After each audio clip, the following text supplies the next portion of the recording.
Hey, welcome back to the Ping Pong Flix Show. My name is Chris Wong. This is episode 396 of the Ping Pong Flix Show.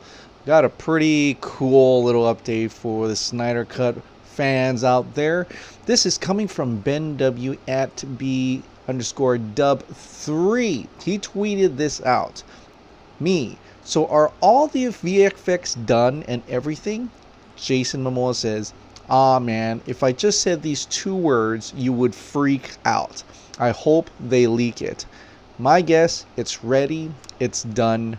Hashtag release the Snyder Cut.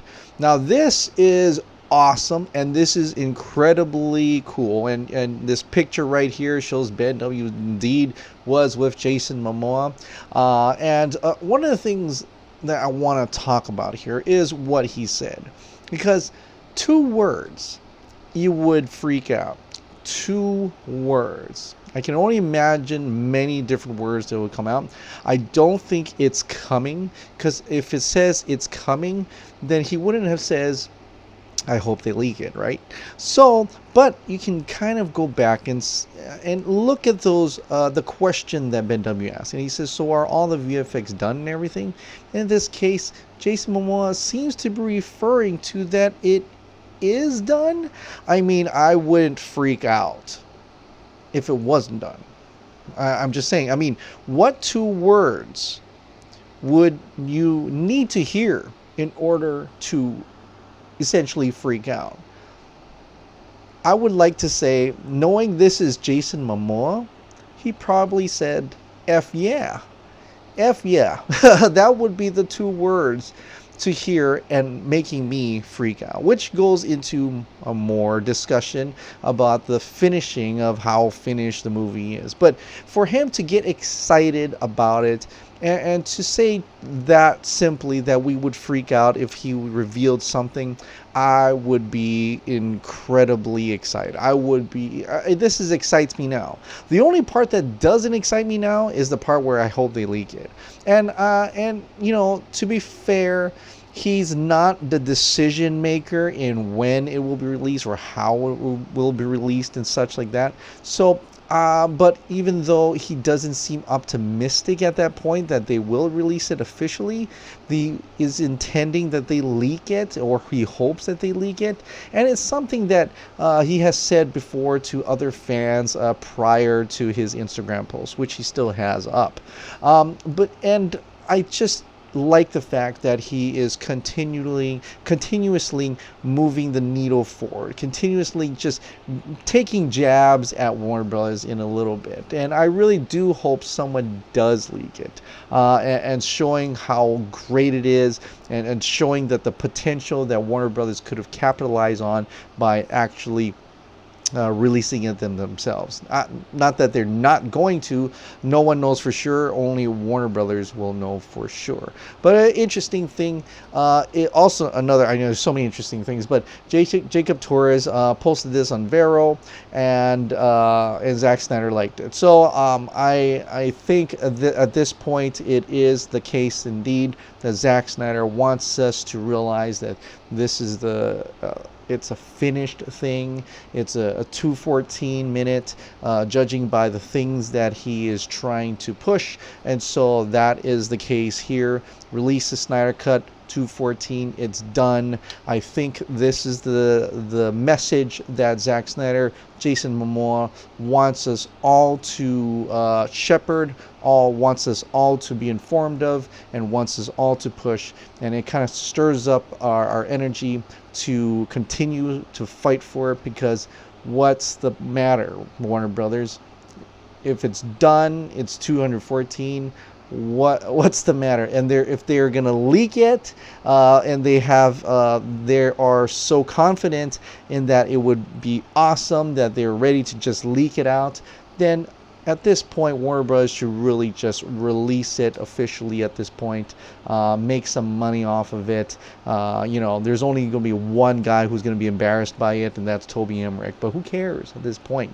One man or a company? I think that's something that Ant Sarnoff should really consider. And for And maybe if you want to put that in the letter, hey, for the letter that's going out to Ann Sarnoff, more countries are now going to be sending out as soon as tomorrow, Monday, September 9th.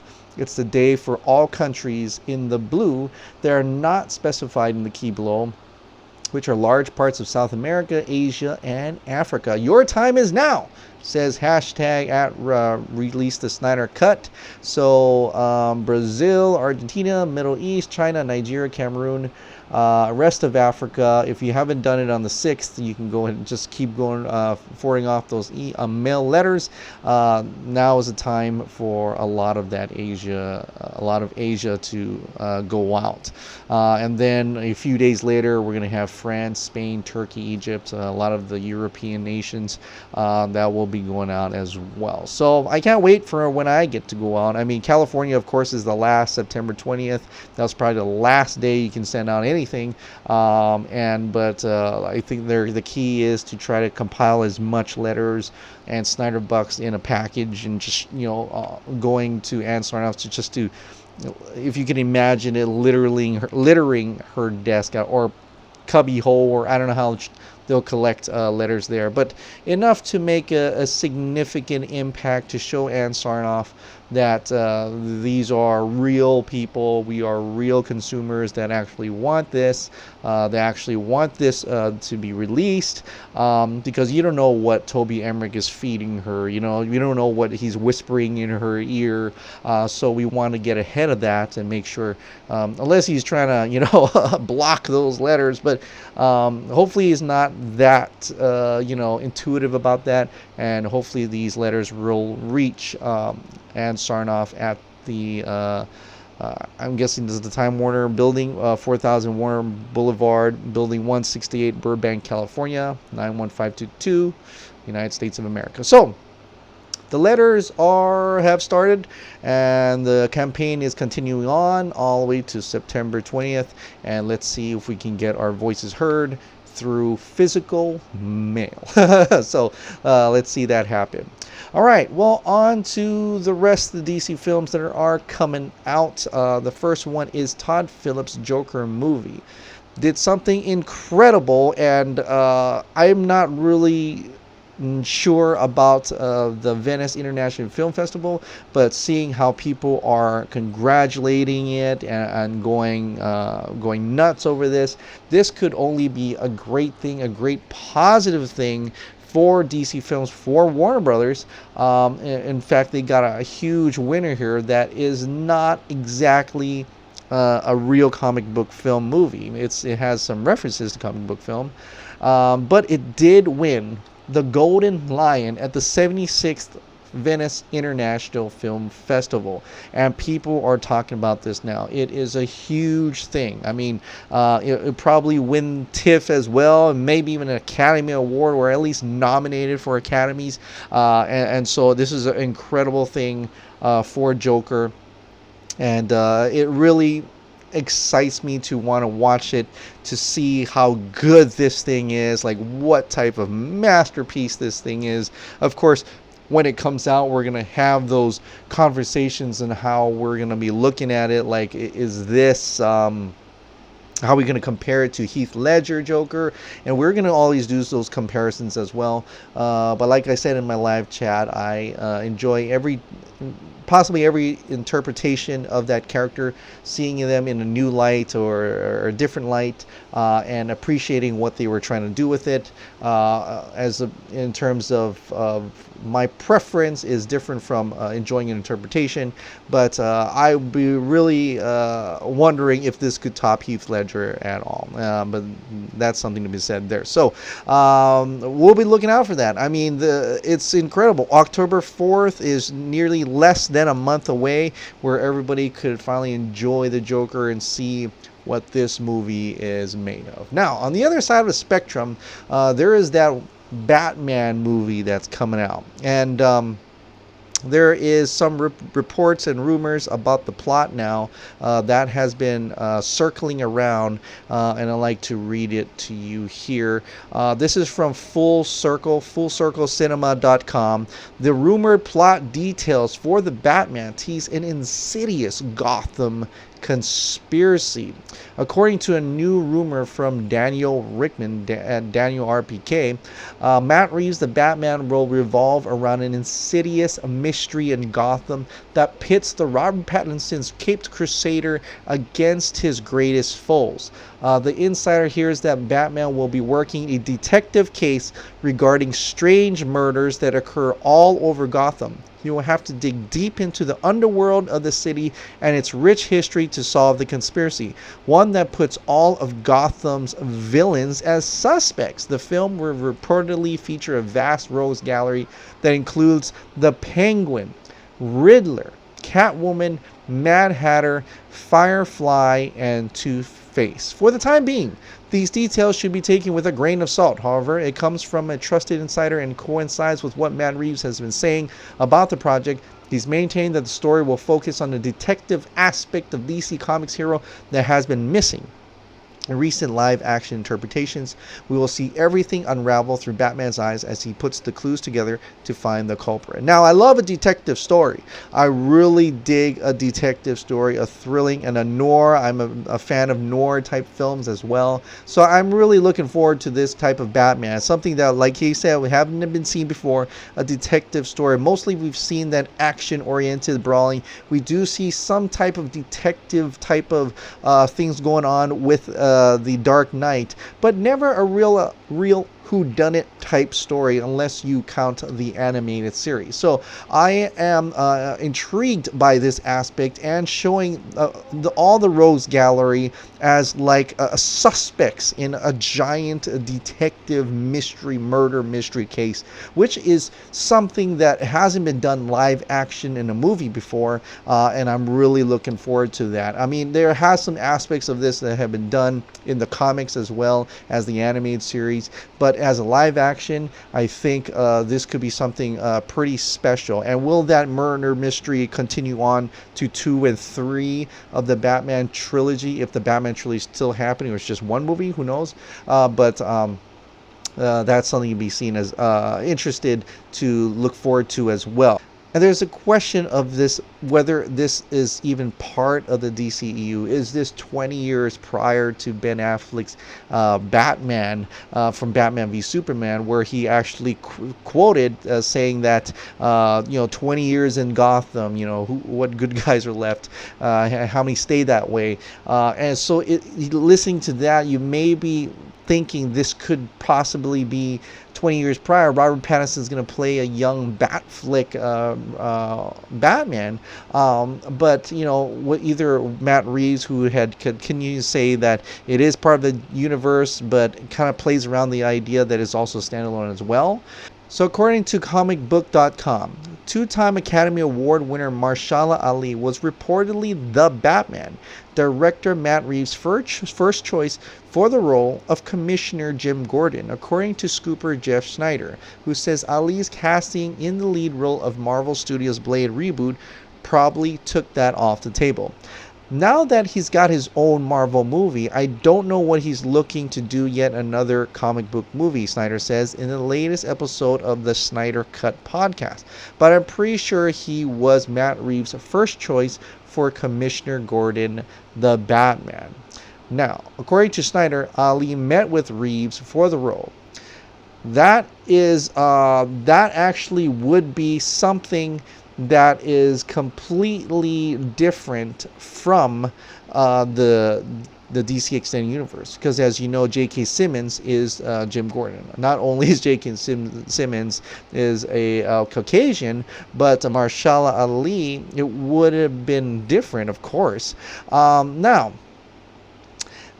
seeing that Matt Reeves had intended at one point, or at least Jeff Snyder had said, that Mahershala Ali to be Jim Gordon, could further cement and concrete the evidence that this Matt Reeves, the Batman, is not part of the DCU. This is not a young Ben Affleck Batman. This is not part of that. This could actually mean, this could be DC's another standalone one-off or a trilogy of Batman films, kind of like Christopher Nolan's Dark Knight trilogy, kind of like Todd Phillips' Joker. This is not part of the DCEU. Matt Reeves said this in July of 2017 when Warner Brothers, approached me. What they said it was, look, it's a standalone. This isn't part of the extended universe. He later clarified those comments in August 2017, though, writing on Twitter, just to be clear, of course Batman will be part of the DC universe. Batman will be Batman. In my comments from a while back about not being part of the DCEU, I was talking about the Batman being a story specifically about Batman, not about the others in the universe, that it wouldn't be filled with cameos servicing other stories, that it will be a Batman story. That still remains to be said. Of course, this has been prior, and many changes have come from since then. To say that maybe at the beginning he wanted to be a standalone story, including Mahershala Ali as Jim Gordon, but now now that Ben Affleck is seemingly out of the universe, he doesn't want to do another Batman, that they're going to try to play in Robert Pattinson into the DCEU. So that still remains to be seen. It's probably one of the biggest mysteries for this movie. You know, aside from the fact that this movie is going to be a mystery movie as well. But I'm really wondering how would they connect, or if at all. And we've had quotes here on both sides, essentially from Matt Reeves. One stating that it's a standalone, and another trying to kind of backpedal and say, hey, it's part of the DCU. Possibly trying to protect Warner Brothers' narrative that they are not rebooting. I think that they're trying to play in that route, maybe softly treading through those motions of the plot and trying to either interconnect or disconnect, quietly, without having us even realize, or at least the general audience realize, that they're essentially rebooting it before their eyes, which would be troublesome, to say the least. But we have yet to see what this movie is going to be, and we have yet to have any of the other members of this rogues gallery be cast. Aside, the only person, as we know now, of course now, is Robert Pattinson is indeed the Batman. But what about everybody else? Well, now there is a new exclusive from Heroic Hollywood that they're saying that Matt Reeves is eyeing a POC, person of color actress, for Catwoman in Robert Pattinson's The Batman. The Batman director Matt Reeves is looking to cast a woman of color for the role of Catwoman opposite Robert Pattinson as Bruce Wayne. The search is officially underway for the next Catwoman. The Batman helmer Matt Reeves is putting some feelers out to women of color for the role of the femme fatale alongside Robert Pattinson's Batman. One source tells us Matt Reeves wants a Zoe Kravitz type actress to play Catwoman, meaning whoever is cast will likely be black or biracial. Zoe Kravitz was the actual choice prototype for the Catwoman role, but the actress is not available due to her busy schedule. And they went on to say that the news about rumors that Vanessa Kirby was going to be in the running for Catwoman role was apparently untrue, as she is not what Matt Reeves was looking for. She is also probably busy as she's returning back to back on Mission Impossible sequels. But like I said before, I still think Vanessa Kirby could really play a pretty good Supergirl, and that's probably just me, but that's just me saying that right now. But I think this is interesting, to say the least, and I'm kind of getting excited because we're starting to hear casting news once again for the Batman, and I'm really eager to see that to get in play. So once it gets to production, the next biggest thing probably will be, what is Robert Pattinson's costume, right? Essentially, if Robert Pattinson, we can probably tell if this is going to even be part of the DCU or not, just judging by Robert Pattinson's costume. If it even looks remotely looking like Ben Affleck's costume, then we can safely say they're either soft rebooting or they're just playing it like this is 20 years prior. If this is something completely different and Gotham looks completely different, this is not exactly the type of Gotham that the DCEU has already explored, then this is a standalone story. So that probably interests me a lot the most about this, aside the fact that the story itself, the murder mystery itself of it, is intriguing in its own. But it's quite an interesting time for DC film fans out there, especially for people who are kind of in the know and trying to figure out if Warner Brothers has any plan at all. All right, guys. Well, thank you so much for subscribing. Thank you so much for watching. I'll see you next time.